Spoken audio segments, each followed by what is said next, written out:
నమస్తే, welcome to KK news. నేను శ్రీదేవి.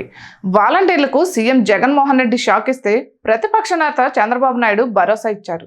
ఏపీలో సార్వత్రిక ఎన్నికల వేళ ఈ అంశం చర్చనీయాంశంగా మారింది. జగన్ వాలంటీర్ల వ్యవస్థను ఏర్పాటు చేసినప్పటికీ వారి సేవలను తప్పుడు పద్ధతుల్లో వినియోగించుకుంటున్నారనేది జగమెరిగిన సత్యం. వాలంటీర్ల సహాయంతో ప్రజల వ్యక్తిగత డేటా సేకరించడంతో పాటు వారిని వైసీపీ కార్యకర్తలుగా జగన్ మార్చేశారు. ఎన్నికల సమయంలో వారిని పార్టీ ప్రచారానికి వినియోగించుకుని లబ్ధి పొందాలని జగన్ కుట్ర చేశారు. దీంతో కేంద్ర ఎన్నికల సంఘం వైసీపీ కుట్రలకు చెక్ పెట్టింది. వాలంటీర్ల సేవలను ఎన్నికల కోడ్ పూర్తయ్యే వరకు తాత్కాలికంగా నిలిపివేస్తూ ఆదేశాలు జారీ చేసింది. ఎలక్షన్ కమిషన్ నిర్ణయంతో షాక్కు గురైన వైసీపీ అధిష్టానం కొత్త కుట్రకు తెరలేపింది. వాలంటీర్లందరినీ రాజీనామా చేయించి పార్టీ ప్రచారంలో వాడుకోవాలని వైసీపీ నేతలు ప్రయత్నం చేశారు. కొందరు వాలంటీర్లు ఉద్యోగానికి రాజీనామా చేయగా మెజార్టీ వాలంటీర్లు ఇదంతా వైసీపీ కుట్రలో భాగమని గుర్తించి రాజీనామాకు ససేమిరా అన్నారు. అయితే రాజీనామా చేయని వారిని మళ్లీ అధికారంలోకి వచ్చాక తొలగిస్తామని బెదిరింపులకు వైసీపీ నేతలు దిగారు. దీంతో ఆందోళనలో ఉన్న వాలంటీర్లకు చంద్రబాబు నాయుడు అండగా నిలిచారు. దీంతో వాలంటీర్ల నుంచి హర్షాతిరేకాలు వ్యక్తమవుతున్నాయి. ఏపీలో వాలంటీర్ల వ్యవస్థపై పెద్ద చర్చ జరుగుతోంది. ఇటీవల ఎన్నికల సంఘం వాలంటీర్లను పెన్షన్ల పంపిణీకి దూరం చేయాలని ఆదేశించింది. వారికి ప్రభుత్వం ఇచ్చిన ట్యాబ్లు, సెల్ ఫోన్లు వెనక్కు తీసుకుంది. ఇతర మార్గాల ద్వారా వృద్ధులకు ఇంటి వద్దకే వెళ్లి పెన్షన్ ఇవ్వాలని ఆదేశించింది. దీంతో వైసీపీ తప్పుడు ప్రచారంతో లబ్ధి పొందాలని చూసింది. వృద్ధులకు పెన్షన్ ఇవ్వకుండా తెలుగుదేశం, బీజేపీ, జనసేన పార్టీల కూటమి పెన్షన్ పంపిణీని అడ్డుకుందని తప్పుడు ప్రచారం చేసింది. వృద్ధులకు నడవలేని వారికి ఇళ్లకు వెళ్లి పెన్షన్ అందించాలని కేంద్ర ఎన్నికల సంఘం ఆదేశించిన ఆ ఆదేశాలను అధికారులు పక్కన పెట్టారు. టీడీపీ అధినేత చంద్రబాబు పెన్షన్లు ఇవ్వకుండా అడ్డుకున్నారంటూ వైసీపీ నేతలు అసత్య ప్రచారాన్ని చేశారు.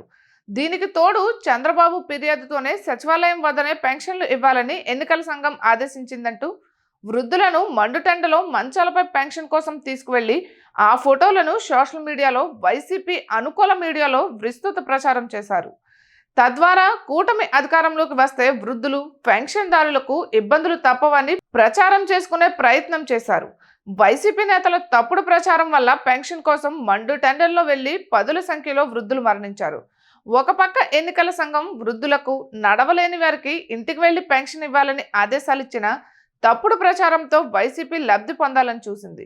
వైసీపీ కుట్రలు ప్రజలకు అర్థం కావడంతో మొదటికే మోసం వస్తుందని భావించి వైసీపీ ఆ డ్రామాకు స్వస్తి చెప్పింది. తాజాగా కేంద్ర ఎన్నికల సంఘం నిర్ణయంతో వాలంటీర్లు రాజీనామా చేయాలంటూ వైసీపీ నేతలు వారిపై ఒత్తిడి తెస్తున్నారు. రాజీనామా చేయని వాలంటీర్లను మళ్లీ వైసీపీ అధికారంలోకి వచ్చిన తర్వాత పూర్తిగా పక్కన పెట్టేస్తామంటూ బెదిరింపులకు దిగుతున్నారు. ఈ క్రమంలో చంద్రబాబు నాయుడు వాలంటీర్లకు భరోసా ఇచ్చారు. కూటమి అధికారంలోకి వస్తే వాలంటీర్లకు నెలకు 10,000 వేతనం ఇస్తామని ఉగాది రోజున శుభవార్త చెప్పారు.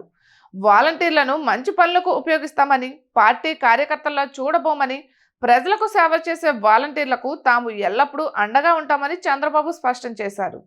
ఇక ఇదిలా ఉంటే చంద్రబాబు హామీతో మెజార్టీ శాతం వాలంటీర్లు ఖుషి అవుతున్నారు.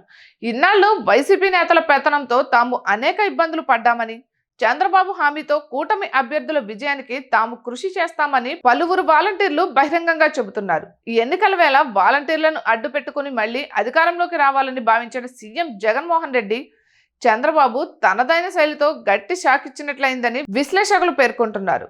చంద్రబాబు వాలంటీర్లకు ఇచ్చిన హామీతో వైసీపీ అభ్యర్థులు ఆందోళన చెందుతున్నారు. ఇక విజయంపై తమలో దింపుడు కళ్యం ఆశ కూడా మిగలలేదని పలువురు వైసీపీ అభ్యర్థులు ప్రైవేట్ సంభాషణలో ఆవేదన వ్యక్తం చేస్తున్నారు.